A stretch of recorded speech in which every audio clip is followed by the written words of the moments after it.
परंतु किसी तरह बच्चा हो गया था।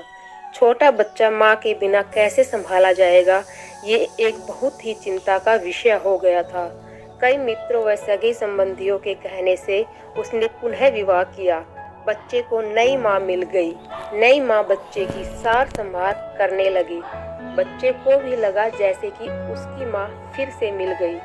कुछ ही वर्षों में उस युवती को भी एक पुत्र हुआ और उसका ध्यान अपने नए बच्चे पर अधिक रहने लगा। धीरे धीरे उसकी दृष्टि में दोष आने लगा और वो पक्षपात से ग्रसित हो गई। अब उसे लगने लगा कि इस घर का वारिस तो बड़ा लड़का है और संपत्ति पर भी अधिक हक इसी लड़के का है। उसे अपने पुत्र के भविष्य की बहुत चिंता रहने लगी। उसने अपने पति को समझा बुझा के राजी किया और बड़े लड़के की पढ़ाई लिखाई सब छुड़वा दी और घर के नौकर को भी हटा दिया तथा सब काम उसी लड़के से कराने लगी। बच्चे के ऊपर बहुत बड़ी विपदा आ पड़ी। वो अभी दूसरी कक्षा में ही था और दुनियादारी नहीं जानता था। उसे यही लगता था माँ ने सही किया होगा। घर का सारा काम करते करते उसका पूरा दिन बीत जाता था। धीरे धीरे माँ ने उसे समझा दिया कि उसका असली कार्य अपने छोटे भाई की सेवा ही है और उसका छोटा भाई ही असली मालिक है। बच्चे ने माँ की आज्ञा मान ली और सदा ही अपने भाई की सेवा संभाल में तत्पर रहने लगा। अब वो बड़े लड़के को जरा जरा सी गलती होने पर डांटने मारने भी लगी थी ताकि उस पर एक भय बना रहे। वो कोई अच्छे से अच्छे काम भी करता तो उसकी सौतेली माँ उसे बिल्कुल बेकार बताती, लेकिन फिर भी बालक के मन में माता के लिए प्यार ही उभरता। वो उसे सौतेली नहीं मान पाता था। उस औरत ने घर में उनके पूजा पाठ का जिम्मा भी उसी बच्चे को दे रखा था। अतः उस बालक की बुद्धि धीरे धीरे आध्यात्मिक होने लगी। जैसे जैसे वो बड़ा होने लगा उसे सच्चाई समझ में आने लगी, लेकिन वो अपना सब दुख भगवान से ही कहकर संतोष कर लेता था और उसका सारा दुख समाप्त हो जाता था।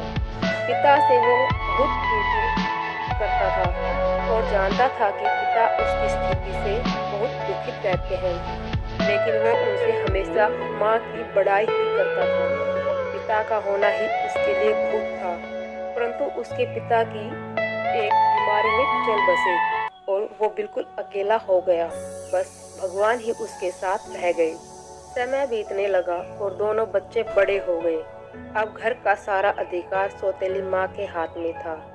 योजना के अनुसार बड़े बच्चे की शादी उस औरत ने बहुत ही गरीब घर में अनपढ़ औरत से करी और तथा अपने पुत्र की बहुत बड़े घर में वह पढ़ी लिखी युवती से करी।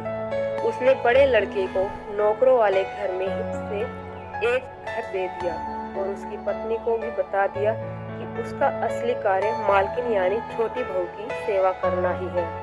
छोटे लड़के के लिए उसने बहुत बड़ा भवन बनवाया था और स्वयं उसी में उन्हीं के साथ निवास करने लगी।